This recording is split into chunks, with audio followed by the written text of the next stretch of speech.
Bienvenue sur Fogcast, le podcast qui parle de ce que vous vivez. Ça dit quoi, les frères? 10 ans plus tard, t'as eu l'intro? T'as dit quoi les frères? On se retrouve tranquillement pour un podcast? Il est quelle heure Evan quand on tourne là? Il est 23h20, les gars. Petite nocturne. Aujourd'hui on va parler d'un sujet qui nous touche tous. On va parler des réseaux sociaux, à ce qui nous ruine, quelle influence les réseaux sociaux ont sur nous. Et avant de commencer, bonne année! Bonne année! C'est fou de dire Bonne ça, année, on est en mars. Bonne année. Premier podcast de 2025, comme Evan l'a dit, le dernier c'était avec Inès en juin. Je suis accompagné de mon fidèle acolyte, mon zinc Evan. Toujours là, bonsoir peut-être. Bon, mon gars, on commence direct dans le vif du sujet. Alors, déjà, comme première partie, mon ref, on a l'influence des réseaux sociaux sur nos achats. Toi, ça t'est déjà arrivé d'acheter des produits par rapport à ce que t'as vu, je te dis une bêtise, sur TikTok, YouTube, Instagram? Ça t'est déjà arrivé Alors, ou pas? en tout cas, je peux déjà te dire que j'ai jamais acheté, tu sais, genre des fois il y a des pubs Insta, genre vraiment la pub du produit directement. Ok. Genre j'ai jamais cliqué et acheté. Mais elles viennent d'où les modes en 2025? Les En vrai réseaux de vrai. sociaux, la tête d'homme, c'est vrai. C'est ça, donc au final, je pense que tellement les réseaux sociaux, c'est ancré dans nos têtes, dans le quotidien, en fait, indirectement, on va être influencé directement dans des achats par ça. Toi, c'est pas par les influenceurs, par exemple. Non, ah non. En tout cas, ça m'est jamais arrivé. Genre, il y a un mec qui dit achète cette crème, frère, j'achète la crème, ou achète cette paire. Et toi, est-ce que ça t'est arrivé même? Moi, ça m'est jamais arrivé et même, t'as vu, les 23h, je peux me permettre de dire ça. Je ne comprends pas. Les personnes se font influencer par des influenceurs. Pour moi, ces Moi personnes. aussi. Regarde, moi déjà, bon, c'est un autre sujet, mais j'ai du mal avec le fanatisme, l'idolâtrie. Mais bon, après, ça va être un autre sujet. Non, mais c'est les réseaux Mais- sociaux, mon gars, c'est intéressant. Parce qu'on reste tous des êtres humains, tu vois. Idolâtrer un être humain, tu peux apprécier son travail, mais il faut doser, tu vois. Mais est-ce que ça t'est déjà arrivé? T'as vu un influenceur ou une star en vrai quand tu te baladais dehors et genre tu t'es dit bah ok je l'ai vu mais je vais pas prendre de photos avec lui. Enfin, moi, je te mens pas, j'ai pas croisé beaucoup de stars, hein, honnêtement. T'es jamais allé dans des salons de jeux vidéo, tu sais les trucs en mode Si. Paris Games Alors, Week Ouais, mais bon. Bon, j'avais déjà, faut savoir, je crois, j'avais 10 ans. Ouais, mais tu connais, t'es petit. En plus, cette époque-là, c'était l'âge d'or de YouTube et l'âge d'or de FIFA. Et un mec, je sais pas si tu connais, il s'appelle Psycho17. Bah bien sûr je connais frère. Moi, je kiffais ses vidéos, je regardais depuis et tout. Je vois un mec qui drop, c'est lui. Genre, tu sais, il allait commencer le truc des photos et j'ai été le premier, tu vois. Ok. Donc, je me suis dit, let's go, tu vois. Ouais, c'est quoi la Paris Games Week pour ceux qui connaissent pas? C'est genre un salon. Et bon, en gros, ça porte sur le jeu vidéo, quoi. Et moi je suis allé, je crois que c'était en 2018 avec des potes du collège. Frérot, je me forçais à prendre des photos. C'est tellement pas ma façon de kiffer quelqu'un de prendre une photo, tu vois. Ah, mais je comprends. Mais bon, à cet âge-là, est-ce que t'as le recul même? C'est vrai, je comprends un peu plus les enfants, mais genre les gens de notre âge, frérot, qui sont influencés par les influenceurs, je les vois comme. Moi, je les vois comme des gens manipulables. Voilà, exactement, manipulables. Enfin, influençables, on va pas dire le mot, mais Un peu naïf peut-être, je sais pas. Et est-ce que, frère, on va passer du coq à l'âne un peu, le fait de voir des gens en voyage, partir en soirée, bien habillés, est-ce que ça te donne, toi, envie d'acheter plus? On peut même aller plus loin, de plus montrer ce que tu fais sur les réseaux sociaux ou pas? alors pas du tout. Vraiment, en plus, toi, tu me connais, tu sais très bien que moi, les réseaux sociaux, c'est juste un espion. Genre, je regarde, je suis dessus, mais je poste jamais rien. On va jamais voir une story de ma tête ou un truc. Si j'achète des choses, c'est vraiment pas pour les montrer sur les réseaux, tu vois. C'est vrai que Evan, depuis qu'on se connaît, on se connaît depuis la classe de première au lycée, le frérot n'a pas de photo de profil, aucune Ah non. story à la une, il poste que des stories du PSG. Ce mec, c'est l'espion en personne. On peut pas dire que je suis un cyber. J'observe tout le monde, mais personne m'observe. Tu vois ou pas? Oui, C'est je ça vois. le truc. Mais le pire, mon gars, c'est que ça marche, frère. Il y en a, ils ont des photos de profil, des stories à la une, ils se font pas DM. C'est vrai que ça marche. Et toi, frère? La curiosité, le rise, les gars. Mais oui, franchement, c'est fort, mon gars. C'est une façon de draguer, c'est très très fort. Mais ouais, du coup, moi là-dessus, vraiment, c'est pas du tout ma DA. Mais toi, ça peut être intéressant parce que toi, ta DA, elle a évolué quand même sur les réseaux sociaux en vrai. Parce que t'étais un peu un mec comme moi avant. J'étais un peu un mec comme toi, ma DA a évolué, mais en fait, j'essaie surtout de me sortir du regard des autres. C'est pas forcément un truc malsain, c'est juste que moi, tu vois, les gens que j'ai sur Insta, je te dis une bêtise, je te parle d'Insta parce que c'est le réseau social où je poste rien. C'est des gens que j'ai depuis la maternelle. Ça fait, il y en a beaucoup dont je parle plus. Tu sais, des fois, tu vas en soirée, tu te fais des potes, tu les demandes sur Insta. Enfin, tu vois, des trucs comme ça. Et en gros, mon Insta, c'est un peu ça, moi. Y a pas que mes potes proches. Ouais, c'est les rencontres de ta vie. T'as capté. Et du coup, je me mets une pression bizarre quand je poste des stories ou des publications. Pression que je devrais pas avoir vu que c'est mon compte à moi. Oui, je comprends. Je me sors un peu de ça marche bien. Parce que même si je mets pas beaucoup de stories, pas passer de mettre 0 story à 20 000, tu vois, mais je publie des photos. Non, ton évolution là-dessus est vraiment très forte parce que tu le fais pour les bonnes raisons, tu vois. C'est parce que c'est toi, t'as envie de te mettre au défi, entre guillemets, tu vois. Mais tu vois, là où peut-être que je peux partir en vrille, c'est que des fois, frère, j'ai envie, pas de faire une activité ou de faire un truc pour le mettre en story. Des fois, j'ai envie peut-être de montrer une image qui est pas la mienne. Et là, par exemple, je parle en story privée Snap. Tu vois ce que je veux dire? Je comprends. Est-ce que t'es dans cette DA toi aussi ou pas? Est-ce que des fois, tu fais des trucs, tu vas faire une activité et tu vas te dire, ah bah, je vais pouvoir faire un petit snap, tu vois, un Ouais, truc ouais, comme ouais. ça. Moi, je te dis totalement oui. Après, je vais jamais faire quelque chose juste pour ça, tu vois. Mais des fois, je me dis, ah bah, en plus de ça, pouvoir alimenter ma stock PV. Genre, ah bah, comme ça, c'est carré, je vais faire un petit snap. Je vais peut-être envoyer à certaines personnes pour faire réagir, on sait pas, tu vois. Ça doit toucher beaucoup de gens de notre âge, hein. Mais est-ce que tu trouves ça malsain? Moi, je trouve que oui, hein. En vrai de vrai. On se rend pas compte parce qu'on est dans le truc, mais c'est quand même fou parce qu'au final, tu te dis, bah, des fois, tu te laisses un peu influencer. Genre, tu vas faire un truc, peut-être pas totalement pour cette raison-là, mais un peu pour le montrer aux gens, tu vois. Genre, honnêtement, en 2025, c'est très dur de vivre sa vie sans rien montrer à personne. Genre, tu vois, juste être dans son coin et... Parce que même si t'envoies un snap flamme, bah, t'informes les gens de ce que tu fais. Est-ce que t'as pas envie de te détacher de ça? En vrai, oui. Montrer des trucs authentiques que tu fais, ou c'est juste continuer sur ta DA mais de pas faire de snap pour montrer que t'es actif et que tu t'es pas dans ton lit? Ouais, je sais pas, mais en tout cas, je vais jamais être un mec qui publie beaucoup. Ça, c'est impossible. Mais honnêtement, en 2025, et peut-être que j'aurais pas eu le même avis il y a quelques mois, il y a un an ou deux, genre si je fais un bête de trucs, genre je pars en vacances, je fais des belles photos, un beau truc, je peux les publier, tu vois. Venant de toi, mon gars, ça me fait bizarre d'entendre ça. Tu vois, juste pour voir, histoire de sortir de ma zone de confort. Même si en réalité, je vois pas l'intérêt parce que enfin, moi, c'est pas ma DA, tu vois, je suis discret et tout, je m'en fous de montrer ma tête ou pas. Bah, les gens qui nous écoutent, je serais curieux d'entendre vos avis. Je crois que sur Spotify, maintenant, on peut mettre des commentaires. Donc, ce serait intéressant d'entendre l'avis des auditeurs. Ouais, moi, j'aimerais 2025 utiliser cette année pour me détacher un peu de ce qui m'a construit les années avant. Faut se détacher un peu des réseaux sociaux. Et j'en ai parlé dans un live avec toi, d'ailleurs. On avait dit qu'un peu les réseaux sociaux, ça tue un peu tout ce qui est naturel et honnête dans la vie, comme la romance.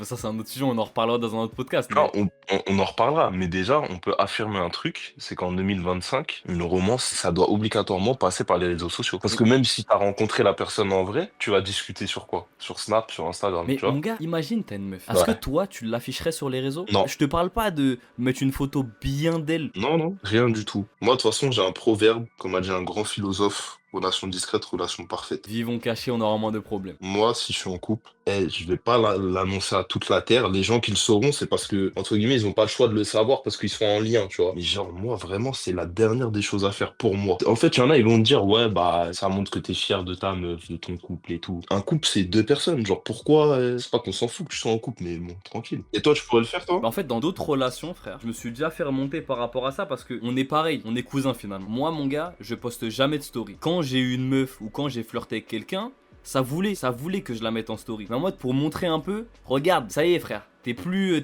tout seul maintenant. Mais je l'ai pas fait. Et ça m'a fait passer pour un mec qui assume pas la meuf. On dit que je suis juste ce mec chill qui aime pas mettre de story. Exactement. Ça, c'est encore un autre problème qui découle des réseaux sociaux. Pourquoi il y a beaucoup de meufs ou de gars, hein, mais moi, c'est surtout des meufs que je connais qui font ça, qui veulent absolument que tu les affiches. Enfin, ils ont envie que leurs potes, leur entourage voient que t'es en couple, que t'es heureux, tu vois. C'est encore un problème de... Faut montrer aux gens. C'est ça moi que je déplore un peu et je le déplore aussi sur moi, je suis loin d'être parfait et on essaie toujours de s'améliorer. Par exemple, on en parle souvent avec Evan, le moment présent. Je trouve que les réseaux sociaux, mon gars, ça empêche de vivre le moment présent. Et je vais te donner une image très simple et très explicite, les concerts. Les concerts, il y a que des gens qui filment, allez, 95% pour leur réseau. Les 5% restants, c'est pour leurs souvenirs personnels. Ça tue tout. Et moi, j'aimerais trop, et je le dis toujours à Evan, je lui ai dit, j'aurais trop aimé naître dans les années 80, frère, sans réseau. T'avais pas ce problème-là, tu kiffais le moment présent, tu prenais des photos avec ton Polaroid, tu prenais les photos importantes, mais les souvenirs, ils se faisaient dans le crâne. Et est-ce que toi, t'as un exemple du coup, frère, où genre,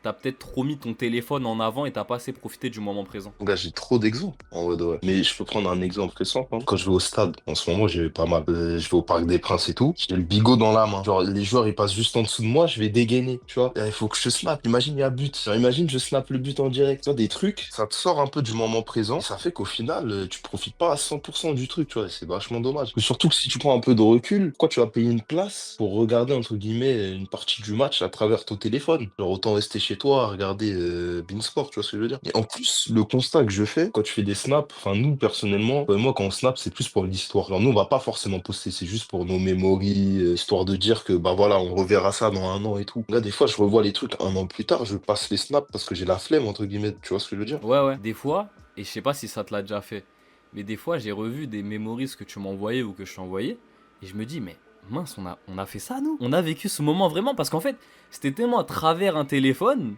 que j'ai du mal à me replonger Que t'as pas le souvenir, en Ouais, fait. Voilà. Et je vais te donner un exemple récent, frère. Notre premier concert de notre vie, mon gars, j'ai des remords parce que j'ai l'impression de trop avoir snappé. Et c'était légendaire, hein. Regarde les snaps, mon gars, je me tape des barres. Sauf que, avec du recul, ça fait 2 mois, je crois, maintenant. Les meilleurs moments du concert, c'était quand j'avais pas mon téléphone. Mais c'est vrai, c'est totalement Et vrai. je en trouve vrai. ça trop dommage, frère. Moi, maintenant, je suis dans une DA où, en tout cas, je vais essayer de m'y tenir. Si je fais des trucs qui sortent de l'ordinaire, des concerts, des randos, enfin des trucs comme ça, je snap 2 fois et après, je pose le tel. Comme ça, je profite du moment. C'est une question à te poser. Et ça, je suis curieux de savoir la réponse parce que je connais pas cette facette de toi, mais dans ta jeunesse, quand t'étais au lycée notamment, parce que peut-être là un peu moins, mais est-ce que t'as déjà eu peur de manquer quelque chose? Est-ce que t'as déjà eu le syndrome de je veux rater aucune soirée, je veux être là partout, je veux pas dire non parce que j'ai peur de rater un événement, genre. Oh ouais, c'est possible en vrai. Moi, je veux plus savoir ça, genre, je sais pas, un match de basket, un match de foot. Genre, faut que je le vois. Si je le vois pas, ça va me saouler. Peut-être qu'il va se passer des trucs de foot. Tout le monde va voir un truc en direct, je vais pas voir, tu vois. Toi, t'as des exemples comme ça, toi? Tu m'as connu au lycée, j'étais pas très. J'étais pas comme maintenant. Au Ouais. lycée, ouais, j'ai découvert les soirées moi un peu tard par rapport aux autres. Je dirais que ma première vraie soirée, mon gars, c'était peut-être en première. En vrai. Et à partir de ma première soirée, je pense que j'en ai raté aucune jusqu'à la fac. Parce que je voulais rien rater. Peut-être je savais pas dire non, je sais pas, hein, faudrait que j'y réfléchisse. Mais je voulais tellement pas rater la soirée que je me souviens très bien des fois, j'y allais la boule au ventre. En mode, ah là, j'aurais préféré dormir. Mais c'était légendaire, hein, la soirée. comprends. Mais tu vois, y aller à reculons un peu. Parce que beaucoup de gens de ton entourage allaient vivre le même moment en commun et toi, ça se trouve, Voilà. ça allait raconter des trucs, toi, tu l'aurais pas vécu. Voilà, c'est exactement ça, frère. Ah, je comprends en vrai. Et là, je suis content parce que je suis vraiment sorti de ça, tu vois. Je peux dire non à des soirées, des fois même j'ai pas envie, je le dis. Et ça, c'est un peu grâce à toi, frère, parce que Evan, c'est l'aigri des soirées. Le frérot, il veut pas. Non, mais surtout avant. Après, aussi avant, j'étais le Casani ultime. Ah, le Casani originel, il faut le dire. Limite, à chaque fois que je mettais le pied dehors, j'étais en mode, putain, j'aurais pu rester chez moi, tu vois. Même si le moment allait être bien, mais tu sais, au début, j'avais toujours ce truc de, ouais, j'aurais pu faire plus de champ. Moi, perso, je me considère même plus comme Casani. Mais mon gars, c'est ce que je me dis. Parce que moi, je me vendais beaucoup comme un mec casanier. Ah, moi aussi. Mais on sort tellement, frère, que là. Tu peux le faire. Mais tu sais, juste le fait d'avoir une routine, genre, tu vas à la salle, ça te fait sortir déjà, tu vois. Mais mon gars, j'ai une question à te poser. C'est une question ouverte au débat, donc si vous voulez participer, n'hésitez pas. Est-ce que selon toi, on peut utiliser les réseaux sociaux et genre éviter la surconsommation ou tu penses que c'est pas, ça va pas ensemble? De quoi utiliser raisonnablement, genre? Ouais. Franchement, je pense que ça existe, mais il n'y en a pas beaucoup. Mais en tout cas, les gens qui font ça, ils se forcent. Parce que les réseaux sociaux, c'est tellement tout est fait pour que ça soit addictif avec les réseaux sociaux. Si tu te forces à pas te mettre des barrières, je vois pas comment ça peut être raisonnable, en fait. Moi, je vivrais tellement mieux sans certains réseaux sociaux. C'est quoi pour toi le pire? En ce moment, pour moi, c'est TikTok. Merci. Vraiment. Parce que C'est c'est à la fois tellement légendaire et à la fois tellement anxiogène, angoissant. Tu vois pas le temps passer. Tu vois ce que je veux dire? Ah ouais, c'est une prison. Quand tu ouvres TikTok, il était à Fox River. T'es dans la cellule de Soucré, frère. Ah oui. T'ouvres, il est 18h, tu scrolles 3 fois, il est 20h30. Et moi, ça m'est déjà arrivé des trucs comme ça. Rien qu'hier. Hein. Je me dis, ok, là, je suis sur TikTok. Moi, j'essaye de me coucher à minuit. Il est 23h. À 1h du mat, j'y suis encore. Parce que j'arrive pas à lâcher le dernier scroll, frère. Tu vois ce que je veux dire? Parce que TikTok, en termes addictifs, c'est vraiment le pire de tous les réseaux sociaux. Mais c'est tellement bien fait. En tout cas, j'ai vu vraiment que j'étais accro à TikTok, au réseau, quand il fallait que je révise pour mes partiels, les trucs comme ça. Mon gars, je te le dis, la seule solution que j'ai trouvée, c'est genre je prenais mon téléphone, je l'enfermais dans une autre pièce et je révisais. Au bout de 3 minutes ou 5 minutes où je me concentrais sur le truc, j'étais en mode, punaise, ça fait beaucoup, voilà, je vais check mon tel. Et au final, depuis que je suis à la fac, la moitié du temps où je disais que je révisais, ben non, j'étais sur mon téléphone. Mais oui, frère, tu m'as rappelé un souvenir de con. Quand j'étais à la fac de droit, frère, à la BU, moi je faisais tellement semblant de travailler.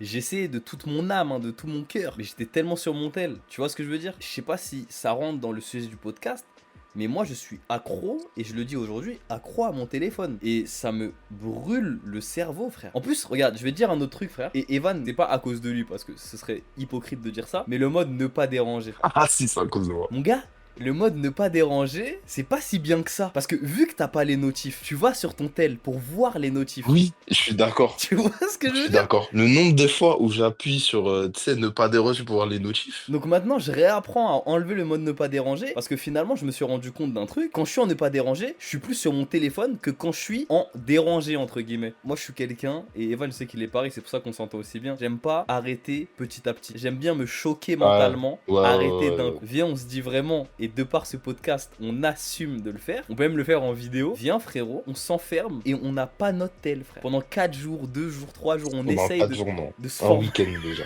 Regarde, Non, mais frère, non, regarde ce camé, non, regarde. non, mais faut être honnête. Mon gars, tu dis ça parce que là, t'es dans la joie. Frère, mais toi, 4 jours, tu te grattes les veines. Ah oui, Arrête bah tes frère, bah bêtises, évidemment, frère. mais même 2 jours, je me gratte les veines, hein. Oui, mais 4 jours, frérot, tu fais une crise d'épilepsie. Je te le dis honnête. Dites-moi là dans les commentaires ou ceux qui nous écoutent, est-ce que vous pensez que, réfléchissez bien là, mais est-ce que vous pensez que vous pouvez poser votre téléphone pendant 4 jours ou 5?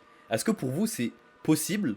Là, genre demain, on vous dit pas de téléphone pendant 4 jours. Moi, je pense sincèrement que si on fait cette expérience-là, je deviens fou. Pas pour autant que j'y arrive pas. Honnête, la personne qui me dit oui, je pense qu'il ment. En 2025, c'est-à-dire que c'est au-delà d'un problème générationnel. Parce que les anciens, ils aiment trop dire, ouais, t'as accro à ton tel et tout. Mais moi, mes parents, ils sont accro à leur téléphone, hein. Mais frère, là, Honnêtement. Mon gars, mes parents sont pires que moi après. C'est juste que eux, ça va être d'autres mais usages. moi, frère, il m'est arrivé un truc récemment et carrément j'ai rigolé tout seul. Parce que j'ai enfin compris mes parents. Tu connais, quand j'étais petit, je jouais avec mon frère à la Play en écran scindé sur Call of Duty Black Ops 2. Et des fois, il me parlait, je répondais à moitié. Et mon père, depuis peut-être un peu moins d'un an, il a découvert TikTok. Des fois, je lui parle, il me répond à moitié. Et dans ma tête, je me dis, ah, je comprends en fait. Je comprends pourquoi mes parents ils s'arrachaient les cheveux. Mais aujourd'hui, frère, je sais que certains parents sont plus accros que les enfants. Ah, mais même, et je trouve que le problème que tu viens de dire, il est encore plus problématique avec les anciens, entre guillemets, genre. Parce que eux, ils vont avoir du mal à faire deux choses en même temps, plus que nous, genre par rapport aux réseaux sociaux. Donc j'ai l'impression que quand ils sont happés par l'écran, plus rien n'existe autour, mais pire que notre génération, quoi. Ouais, je vois ce que tu veux dire, c'est décuplé, genre. Est-ce que toi, ça t'arrive encore de manger, je sais pas, avec ta famille, il n'y a pas la télé en fond? Mais non. Ah non, frère, ça m'est presque jamais arrivé, j'ai envie de te dire. Ou un truc en fond, de manière générale. Quoi qu'il arrive, il y a un élément en fond, et au cas où tu t'ennuies, tu regardes un truc. Ça, mon gars, notre cerveau, il est ravagé, hein. Je ne peux pas sortir dehors. Bon, en ce moment, je fais des efforts et tout. Mais habituellement, je ne peux pas sortir dehors sans mes AirPods. Mon gars, les matins où j'ai oublié de charger mes AirPods, mais j'ai envie de tout casser. Putain, là, je vais devoir me taper le trajet, j'ai rien dans mes oreilles. Ça va être ennuyant. Et le silence, et ça je pense que c'est bien propre à notre génération, j'ai 21 ans moi, on n'aime pas le silence. Genre moi je sais que aujourd'hui j'ai développé un truc bizarre, c'est que je n'arrive plus à dormir, et je sais qu'il y a beaucoup de monde qui vont se reconnaître là-dedans, sans une vidéo en fond, un podcast en fond, un truc qui fait travailler mon cerveau. C'est un truc de ouf. Quand t'es réveillé, en final, t'as pas dormi parce que ton cerveau il travaille. Mais je pense que avoir un truc en fond, ça empêche au cerveau de penser à des choses,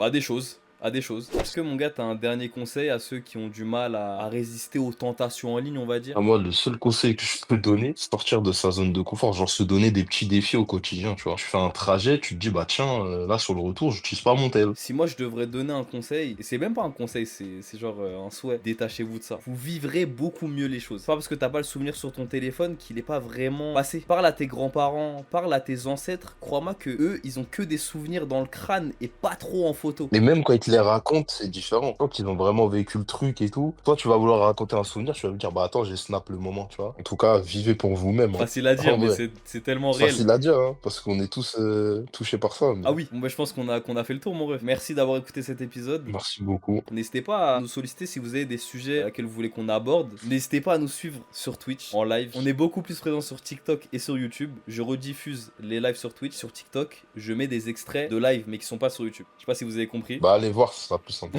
Voilà. Et puis on se dit à bientôt. Un vrai à bientôt. Un vrai à En bientôt. vrai, à bientôt. Pas l'année d'après. Vas-y les frères.